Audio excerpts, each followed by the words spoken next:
Hello viewers, welcome to Mosharraf educare. আজকে আমরা past tense এবং ফিউচার টেন্সের অ্যাডভান্স গ্রামারগুলো শিখব।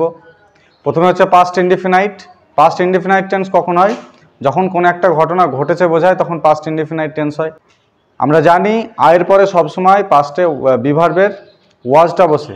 যেমন হচ্ছে I was a student, I was a businessman, I was A navy, এরকমভাবে বসে। কিন্তু কোনো কোনো ক্ষেত্রে আয়ের পরে ওয়ার বসে। আয়ের পরে ওয়ার কখন বসে? যখন কোনো একটা অসম্ভব ইচ্ছা বোঝায় তখন আয়ের পরে ওয়ার বসে। যেমন হচ্ছে যদি আমি পাখি হতাম, যদি আমি বাড়ি হতাম, এইসব ক্ষেত্রে আয়ের পরে ওয়ার বসে। যেমন হচ্ছে যদি আমি পাখি হতাম, if I were a bird, যদি আমি বাড়ি হতাম, if I were a house. তো আয়ের পরে ওয়ার কখন বসে? যখন একটা অসম্ভব ইচ্ছা যখন বোঝায় তখন আমরা আয়ের পরে ওয়ার বসাবো। এবার past continuous tense. Past continuous tense কখন বসে? যখন কোনো একটা ঘটনা অতীতে ঘটছিল বোঝায় তখন পাস্ট কন্টিনিউয়াস টেন্স বসে। এবার পাস্ট কন্টিনিউয়াস টেন্সে বা অতীতকালে কোনো একটা ঘটনা ঘটছিল এবং অন্য একটা ঘটনা সেই সময় ইন্টারাপ্ট করলো, অন্য একটা ঘটনা সেই সময় ঘটলো সেই সঙ্গে, তখন আমরা কি করব? তখন যেটা ঘটছিল সেটা পাস্ট কন্টিনিউয়াসে করব এবং আরেকটা যে বাক্য থাকবে সেটাকে আমরা পাস্ট ইনডিফিনাইট টেন্সে করব। যেমন হচ্ছে সে এলো যখন আমি পড়ছিলাম, তাহলে কি হবে? হি কেম হোয়েন আই ওয়াজ রিডিং। পাখিরা উড়ছিল তখন আকাশ নীল ছিল। The bird was flying when the sky was blue. অর্থাৎ যে ঘটনা ঘটছিল বোঝাবে, সেই ক্ষেত্রে আমরা সবসময় পাস্ট কন্টিনিউয়াস টেন্স করব এবং বাকি যেটা ইন্টারাপ্ট করলো যে ঘটনাটা, সেই ঘটনার ক্ষেত্রে আমরা পাস্ট ইনডিফিনাইট করব। এবার past perfect tense. Past perfect tense কখন হয়? যখন অতীতে কোনো একটা ঘটনা ঘটে গেছিলো বোঝাবে।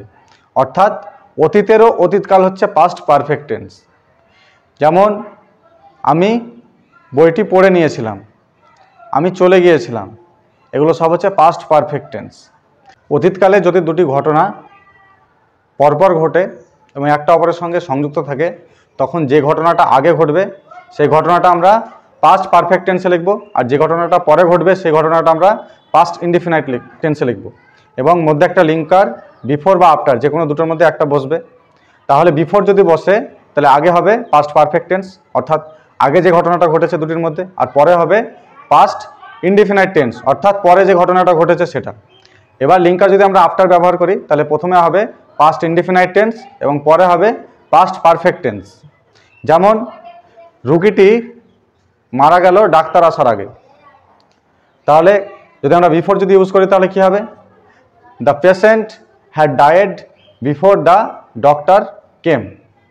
আবার যদি আফটার যদি ইউজ করি তাহলে the doctor came after the patient had died. এবার হচ্ছে future tense. Future indefinite tense কখন হয়? যখন ভবিষ্যৎকালে কোনো একটা ঘটনা ঘটে বোঝায় তখন ফিউচার ইনডিফিনাইট টেন্স হয়। ফিউচার ইনডিফিনাইটে আমরা কি জানি? আই এবং ওয়ের পর সবসময় কী বসে? শ্যাল বসে। অর্থাৎ ফার্স্ট পারসন এবং ফার্স্ট পারসন সিঙ্গুলার এবং প্লুরাল নাম্বারের পরে সবসময় শ্যাল বসে এবং বাকি সব ক্ষেত্রে উইল বসে। কিন্তু তার উল্টোটা হয়, অর্থাৎ ফার্স্ট পারসন সিঙ্গুলার এবং প্লুরালের পরে উইল এবং বাকি সব ক্ষেত্রে শ্যাল বসে। কখন?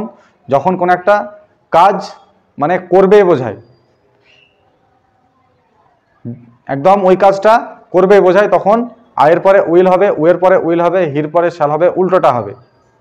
যেমন আমি বাড়ি যাবই, তাহলে কি হবে? I will go. আমি বাড়ি যাব, আই শ্যাল গো। আমি বাড়ি যাবই, আই উইল গো। আমি পড়বই, আই উইল রিড। আমি পড়ব, আই শ্যাল রিড। তাহলে যদি কোনো একটা ঘটনা বা কোনো একটা কাজ করবেই বোঝায় তখন সেই ক্ষেত্রে উইল এবং শ্যালের চেঞ্জ হয়, অর্থাৎ ফার্স্ট পারসনের পর উইল বসবে এবং বাকি সব ক্ষেত্রে শ্যাল বসবে।